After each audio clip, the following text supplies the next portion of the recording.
आज हम लोग पढ़ेंगे 3.3 जिसमें दिया गया है धातुएं एवं अधातुएं कैसे अभिक्रिया करती हैं। तो देखिए, ऊपर के क्रियाकलापों में आपने कई अभिकर्मकों के साथ धातुओं की अभिक्रियाएं देखी। देखिए, हम लोग इससे पहले कई सारे क्रियाकलाप देखे जिसमें हमने धातुओं को अलग अलग अभिकर्मकों के साथ अभिक्रिया को देखा। धातुएं इस प्रकार की अभिक्रिया क्यों प्रदर्शित करती है?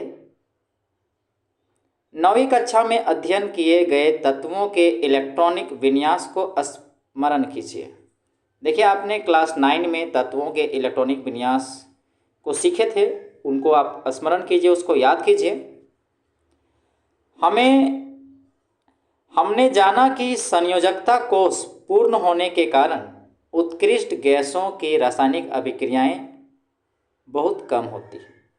देखिए, अगर आप इलेक्ट्रॉनिक विन्यास खींचते हैं सभी तत्वों का तो आप पाएंगे कि जो उत्कृष्ट गैस होता है यानी कि इनर्ट गैस जो होता है उसकी संयोजकता कोष पूरे होते हैं, उसके बाह्यतम कोष में इलेक्ट्रॉन्स भरे होते हैं। यही वजह है कि वो रासायनिक अभिक्रियाएं बहुत कम होती है उसकी। इसलिए हम तत्वों की अभिक्रियाशीलता को संयोजकता कोष को पूर्ण करने की प्रवृत्ति के रूप में समझ सकते हैं। यानी कि हम यहाँ कह सकते हैं कि तत्वों की जो अभिक्रियाशीलता होती है वो अभिक्रियाशीलता एक्चुअली में अपनी कोष को पूरा करने की प्रवृत्ति के रूप में समझ सकते हैं।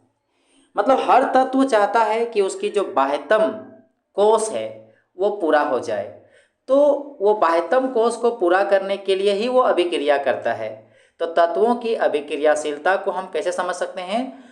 संयोजकता कोष को पूर्ण करने की प्रवृत्ति के आधार पर समझ सकते हैं।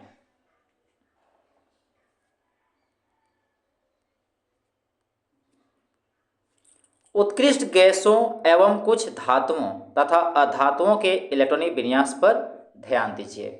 आप क्या कीजिए, कुछ धातु का, कुछ अधातु का और उत्कृष्ट गैस, इनके इलेक्ट्रॉनिक विन्यास पर नोट कीजिए। सारणी 3.3। तो ये देखिए सारणी 3.3। यहाँ पर देखिए हीलियम का जो इलेक्ट्रॉनिक विन्यास है, देखिए इसमें 2 इलेक्ट्रॉन है तो k कक्षा में 2 इलेक्ट्रॉन आ गया। नियॉन की अगर हम लोग बात करते हैं तो उसकी परमाणु संख्या 10 होती है, इलेक्ट्रॉनिक विन्यास 2 8 हो गया। आर्गन की बात करते हैं तो इलेक्ट्रॉनिक विन्यास करेंगे तो 2 8 8 होगा क्योंकि इसकी परमाणु संख्या 18 होती है। तो ये है उत्कृष्ट गैस का। तो देख सकते हैं इसकी बाह्यतम कक्षा जो है, देखिए 8 8 ये 2 जो कि भरे हैं। अब बात करते हैं धातुएं में।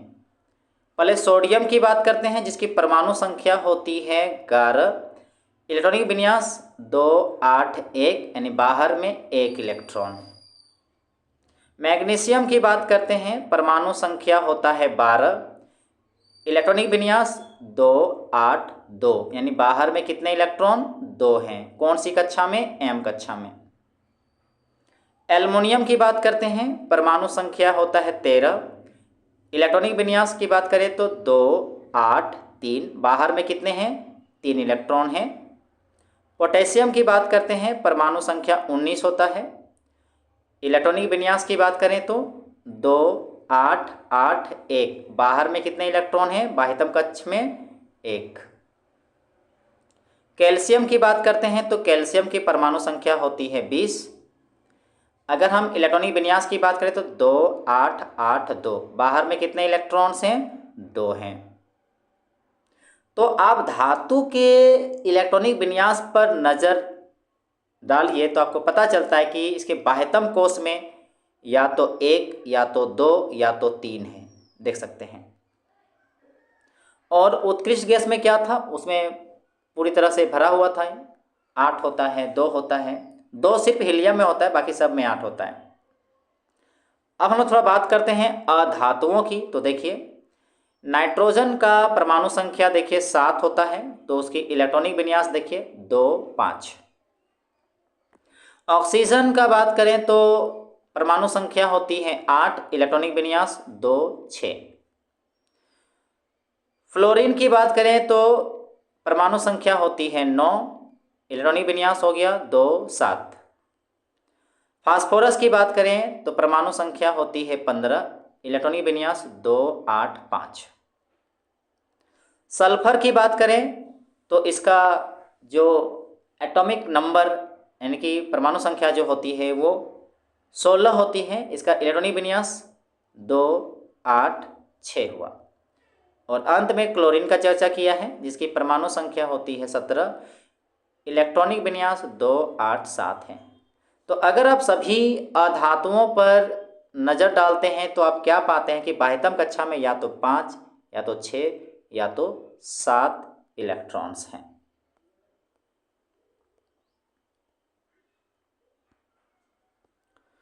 तो सारणी 3.3 में हम देख सकते हैं कि सोडियम परमाणु के बाह्यतम कोश में केवल 1 इलेक्ट्रॉन है। यदि हम यहाँ पर हम करें, यदि यह यानी कि सोडियम जो है, यदि यह अपने M कोश से 1 इलेक्ट्रॉन त्याग देता है, अगर सोडियम क्या करता है अपना 1 इलेक्ट्रॉन को त्याग देता है, तब L कोश इसका बाह्यतम कोश बन जाएगा। अगर M कोश का इलेक्ट्रॉन त्याग देगा तो सोडियम के लिए क्या बचेगा, L कोश ही उसका बाह्यतम बचेगा, जिसकी अस्थाई अष्टक उपस्थित है, जिसमें बाहर में 8 इलेक्ट्रॉन होंगे। तब जैसे कि 2 8 1 था ना, तो ये इसको इन्होंने त्याग दिया तो यहाँ पर 8 हुआ बाहर में। इस परमाणु के नाभिक में 11 प्रोटॉन हैं, लेकिन अगर वो त्याग देता है तो 10 इलेक्ट्रॉन बचेगा। तो इलेक्ट्रॉन की संख्या 10 होने के कारण धन आवेश की अधिकता होगी, यानी कि अगर 1 इलेक्ट्रॉन वो दान करता है या किसी को त्याग करता है तो उसमें 1 धन आयन आ जाएगा, यानी वो आवेश के रूप में परिवर्तित हो जाए, यानी कि वो सोडियम धनायन यानी कि Na+ प्रदान करता है। देखिए पहले वो सोडियम था जिसमें 11 इलेक्ट्रॉन था, अगर 1 इलेक्ट्रॉन हट गया तो ये बन गया Na+ सोडियम आयन, और ये धनायन है क्योंकि ये प्लस आयन उत्पन्न किया है इलेक्ट्रॉन को त्याग करके। दूसरी ओर अगर हम बात करें, क्लोरीन के बाह्यतम कोश में 7 इलेक्ट्रॉन होते हैं तथा अष्टक पूर्ण होने के लिए इसे 1 इलेक्ट्रॉन की आवश्यकता होती है, ताकि उसका 8 हो जाए, 1 इलेक्ट्रॉन की आवश्यकता होती है। यदि सोडियम एवं क्लोरीन अभिक्रिया करें, सोडियम और क्लोरीन अगर अभिक्रिया करें तो सोडियम द्वारा त्यागा गया इलेक्ट्रॉन क्लोरीन ग्रहण कर लेता है, क्योंकि क्लोरीन को 1 इलेक्ट्रॉन चाहिए और सोडियम 1 इलेक्ट्रॉन त्याग कर सकता है अपने अष्टक को पूरा करने के लिए। तो 1 इलेक्ट्रॉन ग्रहण करके क्लोरीन परमाणु इकाई ऋण आवेश प्राप्त करता है। अब क्लोरीन ने 1 इलेक्ट्रॉन लिया तो 1 इलेक्ट्रॉन के लेने से क्लोरीन जो है अब आयन में बदल गया, और वो भी ऋणायन बनेगा क्योंकि उन्होंने इलेक्ट्रॉन को लिया है। इलेक्ट्रॉन को लेने से ऋण आयन आता है और त्यागने से धन आयन आता है। क्योंकि इसके नाभिक में 17 प्रोटॉन हैं, क्लोरीन के नाभिक में 17 प्रोटॉन होते हैं तथा इसके KLM कोशों में 18 इलेक्ट्रॉन होते हैं। अगर वो ले लेता है तो 1 इलेक्ट्रॉन लेने के बाद उसमें जो इलेक्ट्रॉन की संख्या हो जाएगी 18 हो जाएगी, और वो KLM तीनों में मिला के इससे क्लोराइड ऋणायन प्राप्त होता है। इसलिए यह दोनों तत्वों के बीच निम्नलिखित प्रकार से आदान प्रदान का संबंध चित्र 3.5 में स्थापित हो जाता है। तो आइए देखते हैं किस प्रकार से इलेक्ट्रॉन का आदान प्रदान हुआ है। तो यहाँ देखिए, यहाँ पर दिखाने का कोशिश किया है, मगर उससे पहले कुछ लिखा है, पहले पढ़ लेते समझते हैं। विपरीत आवेश होने के कारण सोडियम तथा क्लोराइड आयन परस्पर आकर्षित होते हैं। देखिए सोडियम ने जब इलेक्ट्रॉन त्याग करेगा तो उसमें सोडियम आयन हो जाएगा, और क्लोरीन ने जब इलेक्ट्रॉन लिया तो उसमें भी आयन हो गया। चूँकि सोडियम में धन आयन होता है और क्लोरीन में ऋण आयन होता है, और अलग अलग आयन आपस में आकर्षित करते हैं, तो यानी दोनों के बीच में क्या होगा, आकर्षण होगा तथा एक मजबूत एक मजबूत स्थिर विद्युत बल, इलेक्ट्रोस्टैटिक फोर्स, वो भी स्ट्रॉन्ग स्थिर विद्युत बल जो उसको बांध के रखेगा और क्या बना देगा, बांध कर सोडियम क्लोराइड बना देगा के रूप में उपस्थित रहते हैं। यानी धन आयन सोडियम और ऋण आयन क्लोरीन जब आपस में अभिक्रिया किया यानी आपस में जुड़ा तो उसके बीच में एक आकर्षण बल आया, विद्युत स्थिर विद्युत बल, और जिसकी वजह से वो सोडियम क्लोराइड बन जाता है। ध्यान देने योग्य बात है कि सोडियम क्लोराइड अणु के रूप में नहीं पाया जाता है।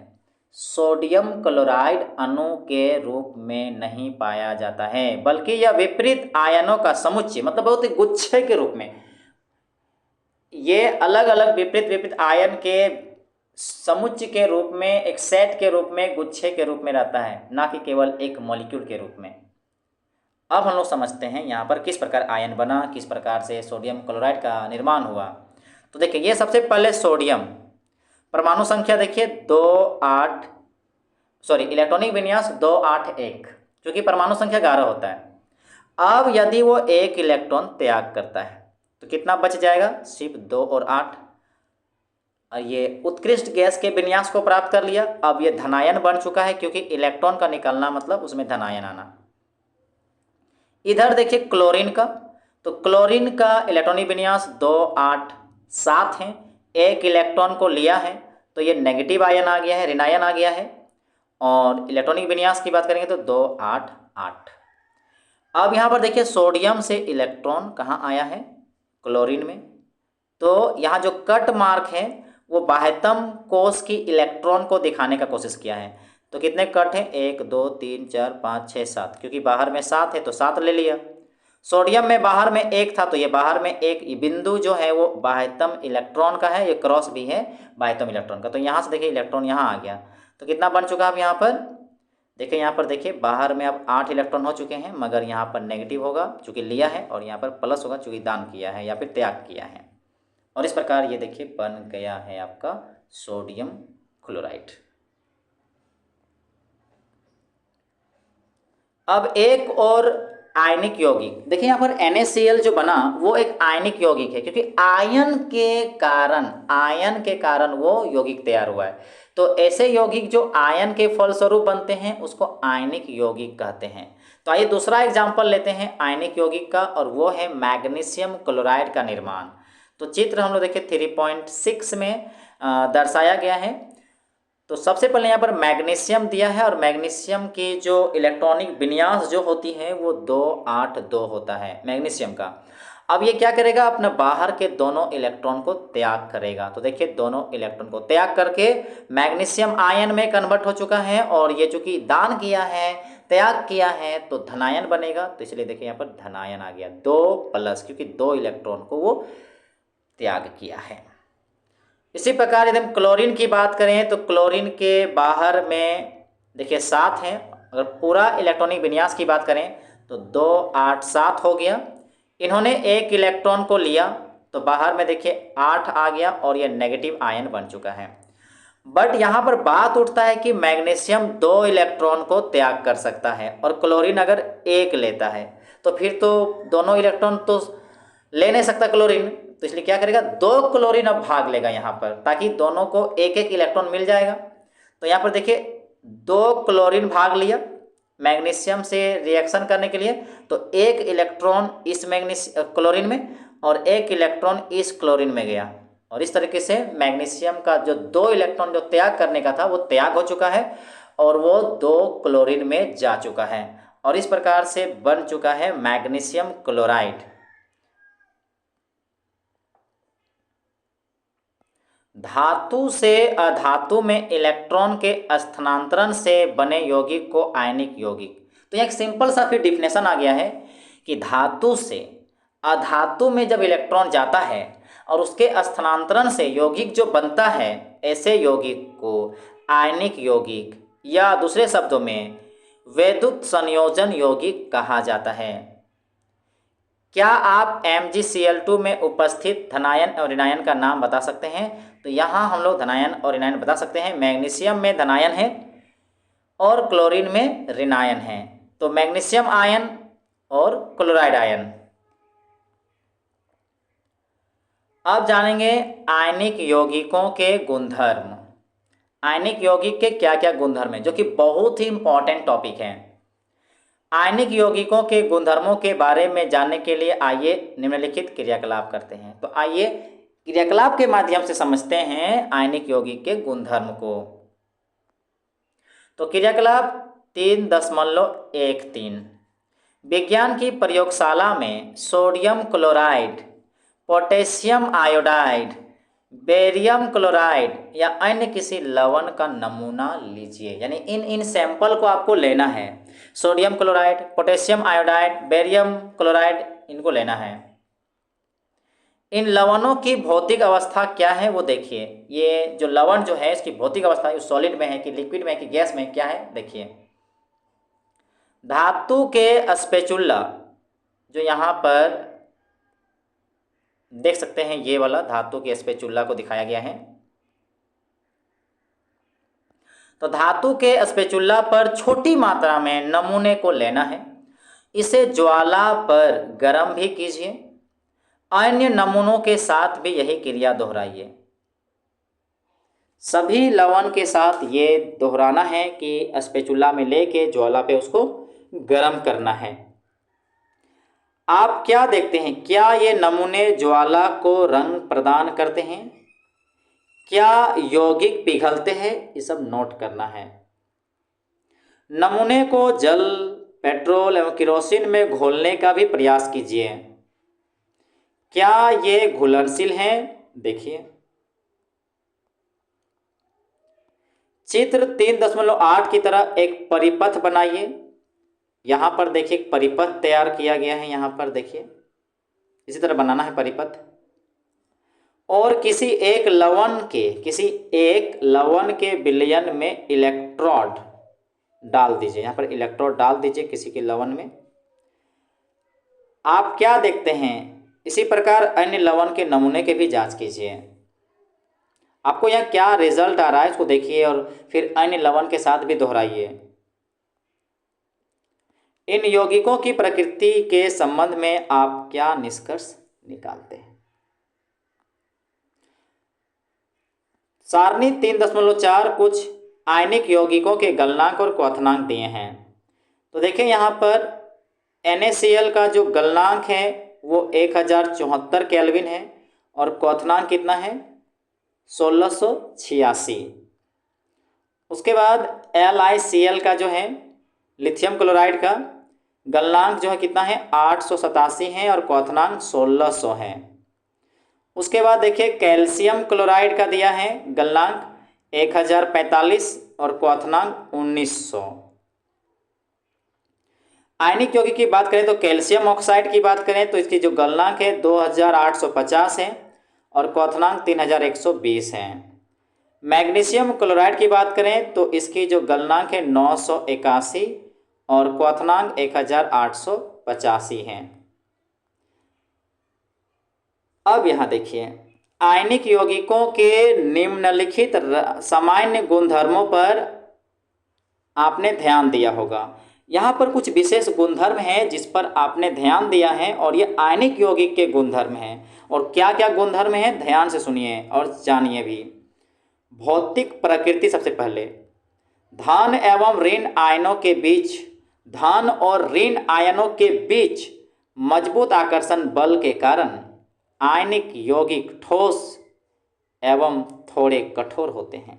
आयनिक यौगिक में बीच में क्या होता है, क्योंकि आकर्षण बल ज़्यादा होता है आयनों के बीच में, इसलिए आयनिक यौगिक ठोस होते हैं, थोड़े कठोर होते हैं। ये यौगिक सामान्यतः भंगुर होते हैं तथा दाब डालने पर टुकड़ों में टूट जाते हैं। ये थोड़े कठोर तो होते हैं मगर ये भंगुर होते हैं, जरा सा भी दाब पड़ता है तो ये टूट जाते हैं। अगर गलनांक और क्वथनांक की बात करें तो देखिए आयनिक यौगिकों का गलनांक एवं क्वथनांक बहुत अधिक होता है। आयनिक यौगिकों का गलनांक और क्वथनांक बहुत अधिक होता है क्योंकि मजबूत अंतर आयनिक आकर्षण को तोड़ने के लिए, क्योंकि उसे आयनों के बीच में जो बल है ना, आयनों के बीच में जो बल है उसको तोड़ने के लिए अधिक ऊर्जा की आवश्यकता पड़ जाती है। तो ऊर्जा की पर्याप्त मात्रा की आवश्यकता होती है अंतर आयनिक आकर्षण को तोड़ने के लिए। यही वजह है कि आयनिक यौगिक का गलनांक और क्वथनांक बहुत अधिक होता है, क्योंकि वहाँ पर क्या होता है, वहाँ पर उनके आयनों के बीच में बहुत अधिक बल होता है, अंतर आयनिक आकर्षण बल होता है। अब बात करेंगे घुलनशीलता की। वैद्युत संयोजक यौगिक यानी कि आयनिक यौगिक सामान्यतः जल में घुलनशील हैं, ये जल में घुलते हैं, तथा केरोसिन, पेट्रोल आदि जैसे विलायकों में अविलय है, उस सब में नहीं घुलता है। केरोसिन में नहीं घुलेगा, पेट्रोल में नहीं घुलेगा, मगर सामान्यतः देखने को मिला है कि जल में घुलता है। यानी आयनिक यौगिक जो है जल में घुलता है, केरोसिन, पेट्रोल जैसे विलायकों में नहीं घुलता है। अब बात करते हैं विद्युत चालकता का। किसी विलयन से विद्युत के चालन के लिए आवेशित कणों की गतिशीलता आवश्यक होती है। सबसे इंपॉर्टेंट बात यहाँ ये लिखा है कि अगर विलयन में से हो के अगर विद्युत धारा जा रही है तो यहाँ पर इंपॉर्टेंट ये हो जाता है कि उसमें तब आवेशित कण होना चाहिए, वो भी गति करना चाहिए। अगर किसी विलयन में आवेशित कण गति करता है तब जाके उसमें विद्युत का चालन होगा। आयनिक यौगिकों के जलीय विलयन में, जब आयनिक यौगिक को जल में घोलते हैं और जलीय विलयन में देखने को मिलता है कि आयन उपस्थित होते हैं, तो आयनिक यौगिक के जलीय विलयन में आयन उपस्थित होते हैं। जब विलयन में विद्युत धारा प्रवाहित की जाती है तो यह आयन विपरीत इलेक्ट्रोड की ओर गमन करने लगते हैं, विपरीत इलेक्ट्रोड की तरफ गति करने लगते हैं। ऋण आयन धन की तरफ और धन वाला ऋण की तरफ। ठोस अवस्था में क्या होता है कि आयनिक यौगिक विद्युत का चालन नहीं करते, क्योंकि ठोस अवस्था में दृढ़ संरचना के कारण आयनों की गति संभव नहीं होती है। देखिए ठोस अवस्था में क्या होता है, आयनिक यौगिक में चालन इसलिए नहीं होता है विद्युत का, क्योंकि ठोस अवस्था में उसकी दृढ़ संरचना होती है और आयनों की गति वहाँ पर संभव नहीं है। लेकिन आयनिक यौगिक जब गलित अवस्था में होता है तो फिर वो विद्युत का चालन करते हैं। गलित अवस्था में फिर वो विद्युत का चालन करते हैं, क्योंकि गलित अवस्था में विपरीत आवेश वाले आयनों के मध्य स्थिर विद्युत आकर्षण बल ऊष्मा के कारण कमजोर पड़ जाते हैं। देखिए ध्यान से, जब आयनिक यौगिक गलित अवस्था में होता है तो विद्युत का चालन करते हैं, क्योंकि गलित अवस्था में क्या होता है, विपरीत आवेश वाले आयनों के मध्य स्थिर विद्युत आकर्षण बल ऊष्मा के कारण कमजोर पड़ जाता है, इसलिए आयन स्वतंत्र रूप से गमन करते हैं एवं विद्युत का चालन करते हैं। तो अभी हम लोग देख रहे थे आयनिक यौगिकों के कुछ सामान्य गुणधर्म, जो कि बहुत इंपॉर्टेंट है एग्जाम के पॉइंट ऑफ व्यू से।